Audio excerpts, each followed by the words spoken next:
G'day. So in this video I'm going to be making a silicon mold so that I can make my own scales out of resin and things like that. It's something that I've needed to do for a while. I've been making handles so far just strictly out of wood and not stabilized wood, just timber that I've had around the house. And I figured it was time to branch out a little bit, and I would like to make my own resin scales rather than buying resin scales. So I'm going to show you how to make this mold out of silicon-based material. I'd like to say that I actually watched a tutorial on YouTube from Savage Custom Knives. So I'm going to kind of be copying what they did, but I'm going to elaborate a little bit on in terms of the design and the way that I progress. It is fantastic, a great YouTube channel, but I just wanted to elaborate a little bit on that. And so I'm going to take you from the drawing stage all the way through to the finish. What I have done is I have prepared the blank, basically the void that's going to be in the mold. And this is basically just a piece of timber that I had lying around, sanded it back. I used a little beeswax to fill in some holes. I have no idea if that was a good idea or not, what the beeswax is going to do, if it's going to melt or be a great sealer, but we'll find out. So this is what we got. Okay, so we have this PinkySil, which I'll put a link in the description about where you can get it. But the PinkySil is a two-part. It's very handy because it's just 1-to-1 ratio, so you don't need to finally measure like a 3% to 100%, which a lot of them are. Obviously a pad, pen and ruler. And I've got this core board, so this big white sheet here. What it is essentially board which has this structure to it. And it's really fantastic because when you score the line and you make your mold, you've got these really nice liquid tight seals around, or corners around. So what I'm going to do is I'm going to start measuring. So essentially what we've got, this block I've made for myself is 140 mil by 43 mil by 39 mil. I want the wall of the mold to be about 15 mil. It could be 10 mil, but I just want it to be a bit more firm so it's not flopping out when I, pour in some resin. So with that in mind, basically, so essentially, I'm gonna have a box, and this piece will be inside it, like so. And what have we got? We've got this is 140, the wood, and I want to overlap 15, so it's a 15 on either side, so that's 170 total. And then this piece of wood is 40 roughly, so I want the whole thing to be 70. And then height, I've got 60, so the wood itself is, the wood itself is about 47, I think. And I want basically 15 mil, because the wood is going to be touching right up to the bottom. So that basically that's where you pour in your resin. So that gives us a total of about 60 down that way. Okay, so basically what we need is we're going to need a shape, something like this.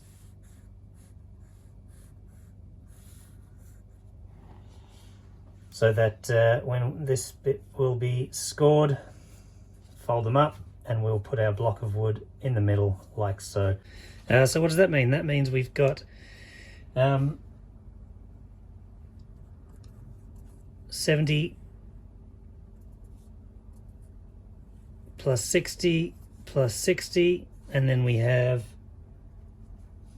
170 plus 60 plus 60, so that's a total of 290 by 190. I'll just do that over here because I'm running out of space. So 290 by 190 is the size of sheet we need. Okay, so we're just going to measure that out. I'll go straight from the edge, so 290 long by 190 wide. Over 290 deep again. by 190. Yes, so we're going to go 60 deep this way by 60 by 60. Make sure that is 60. Perfect.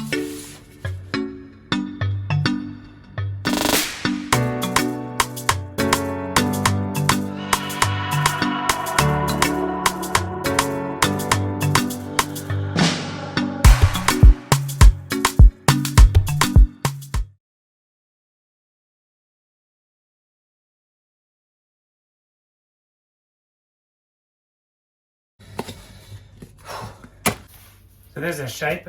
That was a lot harder to cut out than I thought it was going to be. Out of all the parts of this project, I didn't think the physical cutting out was going to be difficult. This stuff, going along with the grain is pretty easy to cut out, but going against the grain across all of these, I'm not sure if you can see it, across all of those ridges, it was really difficult. They're very tough, so it's good stuff. Anyway, so now we got to score and fold. So it's a matter of cutting through. Basically, if we cut through the each one of these and we leave one side intact, we can then bend up against that and it should leave a really nice seam. So let's do that. So this is a little bit tricky, just making sure you score through the top layer, down through any other layers, and not cutting the bottom layer. So just take that slowly. Let's try it. Great, so that hasn't cut through, so now we can bend that nicely and then we get this great shape. So hopefully the rest goes as smoothly as that. Let's do it.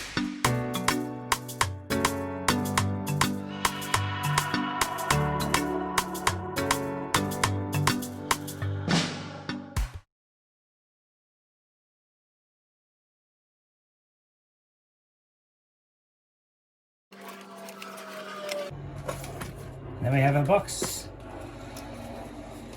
So now we just got to tape that together. Let's make sure the block fits nicely. Fantastic. Right, that's going to be great. So I'm just going to use some blue tape for this.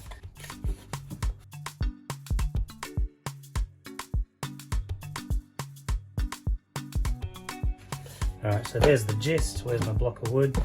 Block of wood in there. That gives me some nice clearance. Just make sure the clearance is the 15 mil I'd planned for. Yeah, it's about 17 mil, so that's great. Now I'm just going to get some silver tape. Any sort of gaffer tape will do.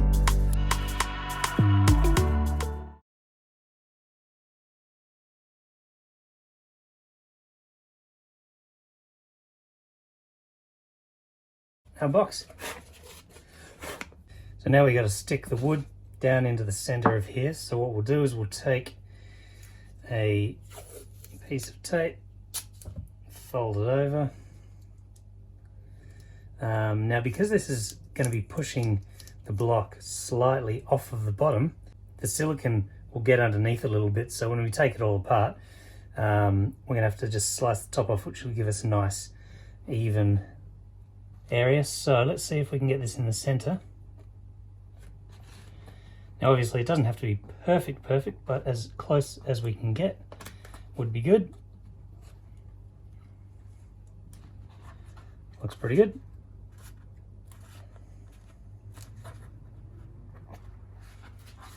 Alright, so now we just got to measure 1 to 1 and pour it in. So I've got a paddle pop stick to mix this up before we pour it in. It's meant to be very well mixed. So what we're going to do is measure out 200 grams of each, basically. And 201, that'll do it. Now we'll mix the white. That's pretty nice.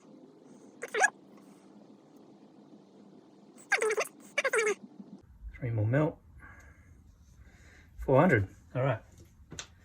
So So this thing's got a workable time of 6 minutes, so you've got to be pretty quick.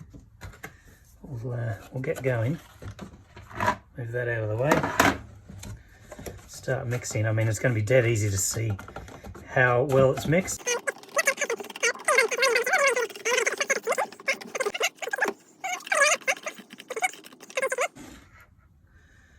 Pour, get it down the sides.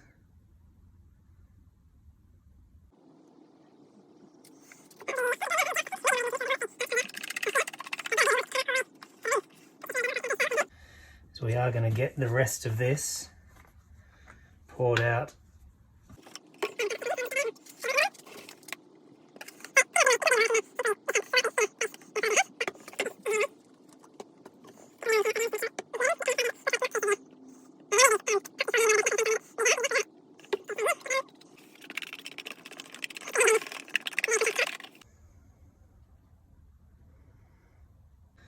Anyway, we'll get this down here, make sure there's no air bubbles.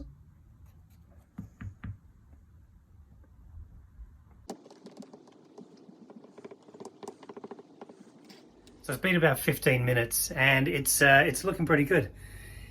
I won't touch it because it's pretty much set to a point where it's certainly not very liquidy anymore, but if you touch it, it'll damage the surface. So what we're going to do is leave it here overnight, and I'll come out in the morning and we'll see how it's gone.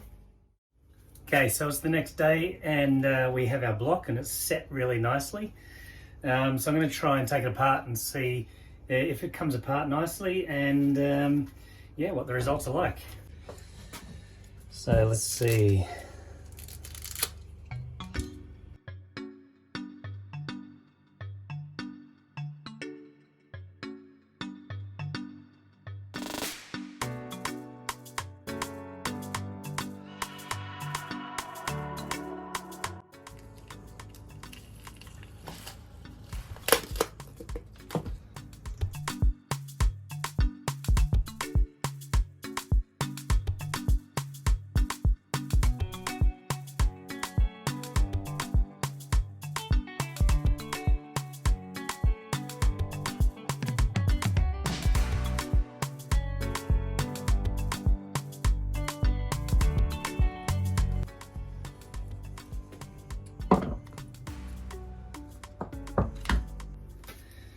That came out really easily. I think putting the beeswax on the outside of the wood really helped.